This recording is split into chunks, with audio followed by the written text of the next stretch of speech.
1971 সালের যুদ্ধের পর এই প্রথম ভারতের গুজরাটে আঘাত হেনেছে পাকিস্তান। দীর্ঘ 5 দশক পর এই ঘটনা দক্ষিণ এশিয়ায় সৃষ্টি করেছে নতুন সামরিক উত্তেজনা।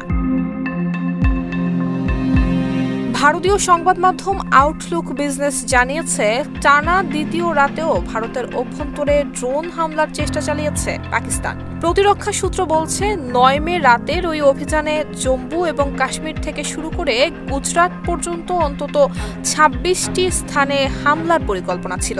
লক্ষ্যবস্তু হিসেবে বেছে নেওয়া হয়েছিল বিমানবন্দর, সামরিক ঘাঁটি এবং অস্ত্রগুদাম। পাকিস্তানের সেনাবাহিনী ঘোষণা করেছে যে এই পাল্টা হামলা ছিল ভারতের অব্যাহত উস্কানির জবাব। তারা দাবি করেছে, ভারত প্রথমে পাকিস্তানের 3টি বিমান ঘাঁটিতে ক্ষেপণাস্ত্র হামলা চালায়, যার প্রতিক্রিয়ায় পাকিস্তান অপারেশন বুনিয়ান উল মারসুফ চালু করে।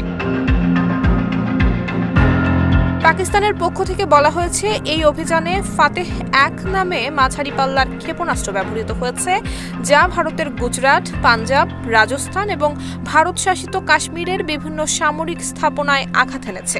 ক্ষেপণাস্ত্রের সংখ্যা ছিল 25টিরও বেশি। লাহোরের গভর্নমেন্ট কলেজ বিশ্ববিদ্যালয়ের শিক্ষার্থী জাগম আব্বাস তার ফেসবুক পোস্টে লিখেছেন, জায়নবাদী কল্পনার অনুপ্রেরণায় ভারত যে নতুন বাস্তবতা চাপিয়ে দিতে চেয়েছিল, পাকিস্তান তা প্রত্যাখ্যান করেছে। তিনি আরও দাবি করেন, এই অভিযানে পাকিস্তানি বিমান ভারতের ভেতরে প্রবেশ করে দিল্লি, উধমপুর এবং গুজরাটের ঘাঁটিগুলোর উপর হামলা চালিয়েছে। দাবি করেন, 71 সালের পর এই প্রথম গুজরাটে আঘাত হানা হলো। গুজরাটই হিন্দুত্ববাদী সন্ত্রাসের কেন্দ্র, যেখানে নরেন্দ্র মোদীর শাসনে 200 মুসলমানকে হত্যা করা হয়েছিল। সামাজিক যোগাযোগ মাধ্যমে দেয়া ওই পোস্টের শেষ অংশে আব্বাস বলেন, ধুলো মাটি সরে গেলে পাকিস্তানি জনগণের অনেককেই কৃতজ্ঞতা জানাতে হবে তাদের আয়রনক্ল্যাড বন্ধু চীনকে।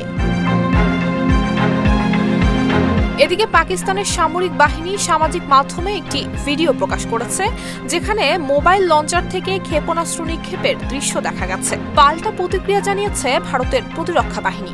তারা সামাজিক যোগাযোগ মাধ্যম এক্সে বলছে, পাকিস্তান ইচ্ছাকৃতভাবে উত্তেজনা ছড়ানোর চেষ্টা করছে এবং তাদের পাঠানো ড্রোন ও গোলাবারুদ ধ্বংস করে দেওয়া হয়েছে। বর্তমানে উপমহাদেশ জুড়ে উত্তেজনার পারদ চরমে। 2 পরমাণু শক্তিধর দেশের মাঝে এই বিরূপ পরিস্থিতি যুদ্ধের দিকে গড়াবে কিনা তা নিয়ে উদ্বেগ বাড়ছে আন্তর্জাতিক মহলে।